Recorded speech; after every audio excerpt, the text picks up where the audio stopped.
வணக்கம். முக்கிய செய்திகள். தென்னிந்திய பகுதிகளின் மேல் வளிமண்டல கீழடுக்குகளில் காற்றின் திசை மாறுபடும் பகுதி நிலவுகிறது.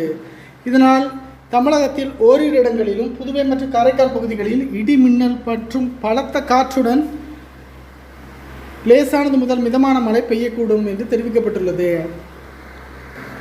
நாளை தமிழகத்தில் ஒரு சில இடங்களிலும் புதுவை மற்றும் காரைக்கால் பகுதிகளிலும் இடி மின்னல் மற்றும் பலத்த காற்றுடன் லேசானது முதல் மிதமான மழை பெய்யக்கூடும் என்றும் நீலகிரி, கோயம்புத்தூர், திருப்பூர், தேனி, திண்டுக்கல், விருதுநகர், தென்காசி, திருநெல்வேலி, ஈரோடு, சேலம், தருமபுரி, கிருஷ்ணகிரி, வேலூர், திருப்பத்தூர் ஆகிய மாவட்டங்களில் ஓரிரு இடங்களில் கனமழை பெய்ய வாய்ப்புள்ளது. 9ஆம் தேதி தமிழகத்தில் ஒரு சில இடங்களிலும் புதுவை மற்றும் காரைக்கால் பகுதிகளில் இடி மின்னல் மற்றும் பலத்த காற்றுடன் லேசானது முதல் மிதமான மழை பெய்யக்கூடும். நீலகிரி, கோயம்புத்தூர், திண்டுக்கல், தேனி, தென்காசி, விருதுநகர், திருநெல்வேலி மற்றும் ஈரோடு மாவட்டங்களில் ஓரிரு இடங்களில் கனமழை பெய்ய வாய்ப்புள்ளது.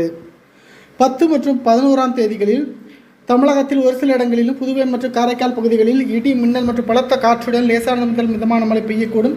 12ஆம் தேதி தமிழகத்தில் ஒரு சில இடங்களிலும் புதுவை மற்றும் காரைக்கால் பகுதிகளில் லேசானது முதல் மிதமான மழை பெய்யக்கூடும். 13ஆம் தேதியும் அதே மாதிரி பெய்யக்கூடும். அடுத்த 5 தினங்களுக்கு 11ஆம் தேதி வரை 24 மணி நேரங்களுக்கு தமிழக உள் மாவட்டங்களில் அதிகபட்ச வெப்பநிலையில் பெரிய மாற்றத்திற்கான வாய்ப்பு குறைவு. நல்ல செய்தியாக இனிமே 8ஆம் தேதியிலிருந்து 11ஆம் தேதி வரைக்கும் அடுத்த 4 தினங்களுக்கு அதிகபட்ச வெப்பநிலை 2 டிகிரி செல்சியஸ் வரை படிப்படியாக குறையக்கூடும்.